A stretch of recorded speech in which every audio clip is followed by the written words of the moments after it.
if we're really on track, if we're not, and so on and so forth. So I want to offer you some rescue today.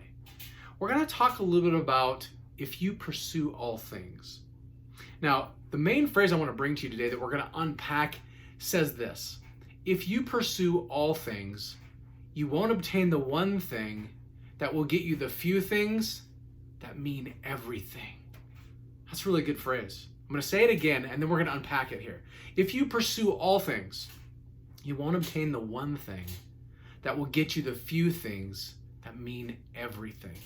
What does that even mean? Let's start unpacking this with the very first piece that says pursuing all things. If you pursue all things, here's one of the challenges, and quite honestly, it's just the flat out problem with pursuing all things.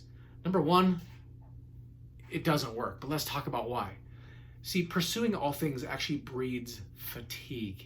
And I'm not just talking about like, hey, I feel a little tired, it would be good for me to take a nap. I'm talking about the mental, physical, emotional, and even spiritual fatigue that makes us feel like doing anything is taking all of us, right? And nobody wants to feel that fatigue, because then we don't perform at our best, we don't enjoy our lives, and that's not what we signed up for.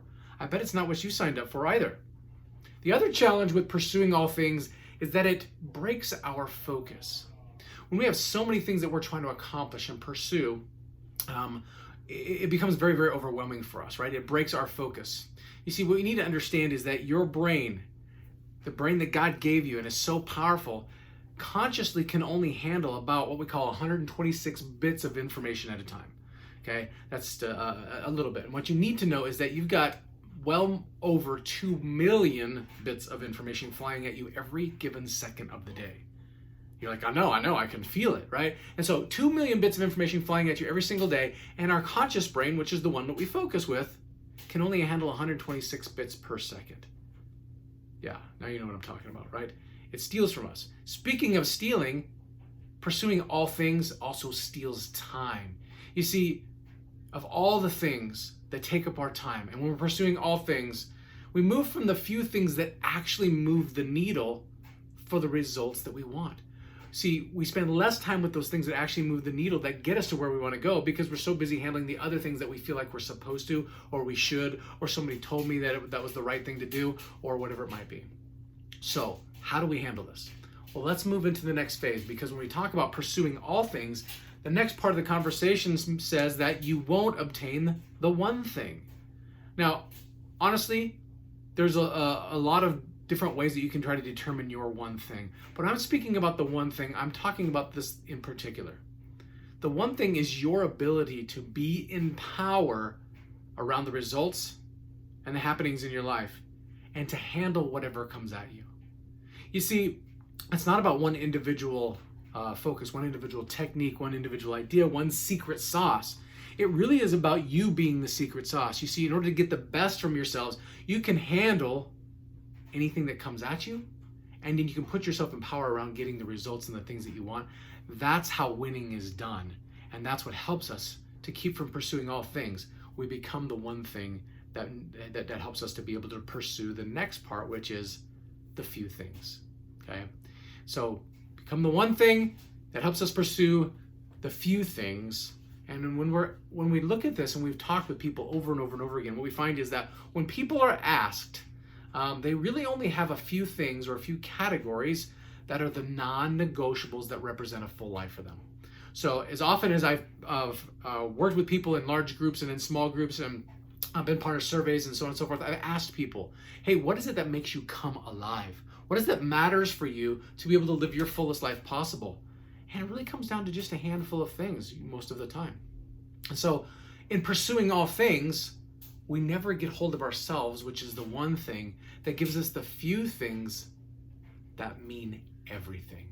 And when we're talking about the things that mean everything, every choice, every behavior that every person has, including you, is aimed at fulfillment.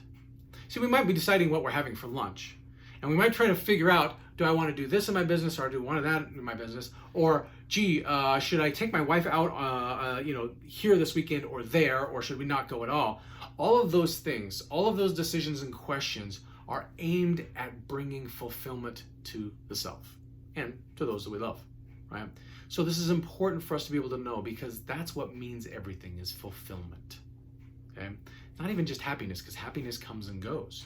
And happiness is something that doesn't sustain all the time. We do have our moments where we're not as happy as we could be, but we can still be fulfilled in those times.